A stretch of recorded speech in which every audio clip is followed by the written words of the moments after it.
Love them or hate them, if you're a job seeker right now, there is a huge chance that you're facing pre-employment testing or job assessments. But unlike the tests from school, these tests are not graded on a curve, and there's not really a right or wrong answer.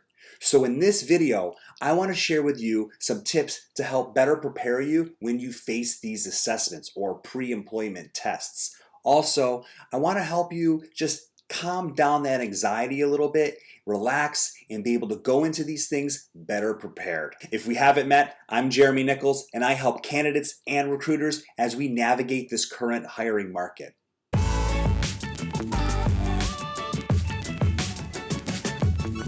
Pre-employment and assessment testing in interviews. I have a lot of opinions on these, but just for sake of time, I'm just going to dive right into the nuts and bolts on how you can prepare for them, because it really doesn't matter what my opinion is on these. You're going to face them. But before I get into that, please like this video, subscribe to this channel, and ring that notification bell for weekly updates on this channel. I'll be updating this channel once a week. If you have any comments, please put them in the comments section below. And if you want to send me a direct message, you can do that through LinkedIn, or you can email me at jeremy@geckohospitality.com. I will get back to every single person who emails me or puts a comment in the section below. So now let's jump in. You came here and clicked on this video because you want to better prepare yourself for these tests. So when you have a personality assessment or a skills and abilities test pop up in front of you, you are not so anxious and you feel better prepared to dive right in. So my first piece of advice is do not overthink it. You can't outsmart these things. You can't overthink these, and you can't just dwell on one question and overthink it. Trust me, I've been there, and I have stumbled on these tests. And again, I want to save time in this video, so I don't want to dig into my past experiences and what I've seen when I was a director of recruiting, but just trust me on this. You can't fool these things, and just relax and try to answer them as naturally as possible. My second tip is study, but you can't really study. But what I mean by studying is practicing, putting a little thought and effort into these tests prior to getting them. And a lot of common questions you're going to get are situational type questions in these tests, like give me an example of, or tell me about a time that you did this, or how did you react to a time that this happened? And those are situational questions. So the more you dig into your past and reflect on your past career, you're going to be able to answer these questions better. So I would use the STAR technique. I'm sure you've heard of that. If you haven't, it's situation, task, action, result. The situation, the task, the action you took, and what was the result. And you answer it with the STAR technique. So again, you're not going to know what the question's going to be. So it's just good to look through your resume and reflect a little bit on your past experience, and just to refresh yourself on some of the players and managers and leaders and teams that you worked with, so you can just have a clearer picture or a good memory of your past experience. My third tip is do some research. Now, again, you can't really study too hard for these tests. You can't cheat on them, and you can't fool them. So what can you do? Well, whatever company you're applying to, you can look them up online and see if there is some info or some questions or answers that are shared by people who have taken the tests. You can find that on websites like Glassdoor. That's just going to better prepare you to know what types of questions were faced. Now, this is going to be more for larger companies or companies that have had these tests going out for a while, so you'll get those feedback from people who have applied. That's probably the best thing you can do to do the research on them.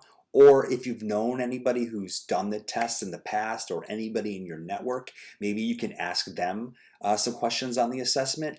That might be able to help you a little bit too.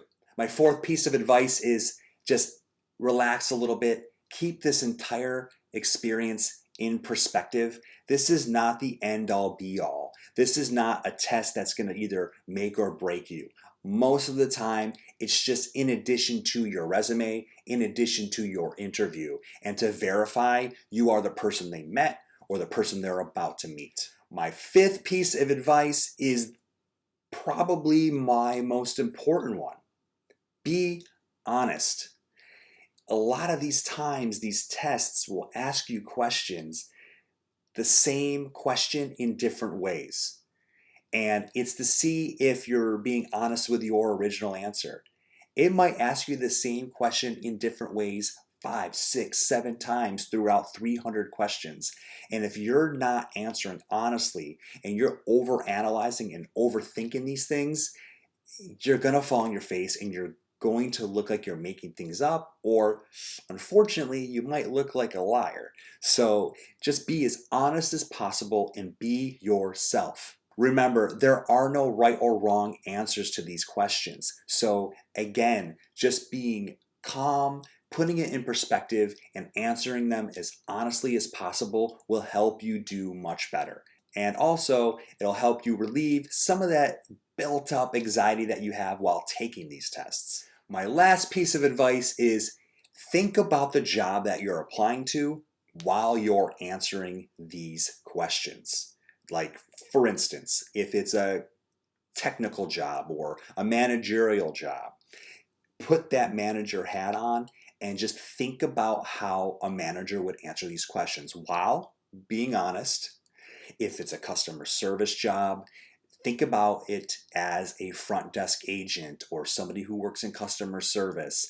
Think about the job and try to answer the questions as honest as possible while thinking about what type of position that you're applying to. Now, after sharing all these tips, some of you might be wondering, why are companies doing this? And to dig in a little bit more might help you relax more when you take the interview and understand why every tip I gave you and all the advice that I'm sharing is really great advice, because a lot of reasons why these companies are doing it are just to get a better assessment on, are you who you say you are, and they just want to know that you're matching up to the person they're going to meet and the person they're going to hire. So a couple reasons why companies use these tests. First and foremost, they want to see if you're an honest person. They want to see if you are a trustworthy person. Hence the reason why I told you earlier to make sure you're calm and as honest as possible with your questions, and don't try to overthink them and try to outsmart the test. It will catch up to you. So they're definitely going to see how your answers line up and if you're an honest candidate. Another reason companies use this, and it's a very common one, is, are you a good fit? Anybody who's applied for a job before or has been in the job market hears the word fit, cultural fit for the company, right? So how do you understand if that candidate is a fit? Well, these assessments a lot of times are benchmarked to employees that already work for the company. People who they feel are strong performers. Sometimes they will confidentially have 3 of their worst performers and 3 or more of their top performers take that test. It could be another number. I just threw 3 out there, but it could be 5 and then 5 and 10 and 10. Whatever the case may be, they're benchmarking it on their bottom performers and their top performers. And that is going to give them a good idea of their company culture. And when they give you or other candidates the test, they're going to see how you stack up to their benchmarked company fit. So, and this helps them save time, money, and energy when they're interviewing candidates. Now, I know you might be wondering, how do you pass, or how do you, I don't want to say outsmart, but how do you pass a benchmarked company fit assessment? This goes back to honesty. If you are not naturally a company fit for this role, you don't want to be there anyway, right? You might think it looks great and you might interview with them and click with them during the interview, but when you're working there, do you really want to fool a test and work for a company that you're not naturally a personality fit for that company? No, you'll be miserable. So this keeps on solidifying the reason why honesty is the best piece of advice for these tests. Another reason why companies use these assessments is because they just want to see, are you who you say you are, and can you do the job that is asked? So there might be times where they're asking you technical questions. If it's an admin job or an executive job, they might have you try out some software that they have used. If you're saying on your resume that you are a 9 out of 10 in Excel, you might have to take an Excel test. But that's another reason why companies will push forward with these tests, to better gauge if you are who you say you are and if you can actually do the job that you're applying for. And the last reason why companies use these assessments or these pre-employment tests is because hiring is expensive, and making a bad hire is awful for the company. HR managers, hiring managers do not want to make that fatal mistake of bringing on the bad hire. So these tests or these assessments are going to be lined up with your resume, your interview notes, and if there's 3 or 2 or 5 people at the end of the process, it's going to help add and subtract people who are the last contender.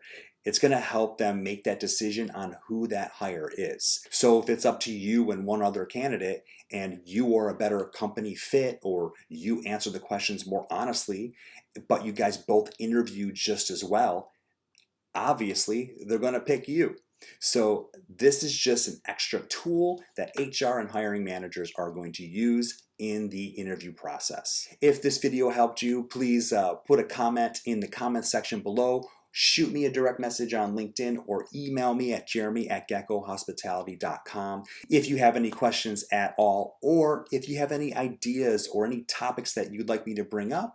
Put them in the comment section below and I will try to address that. Thank you all for watching this video, and I hope you all have a great and productive week. See you next time.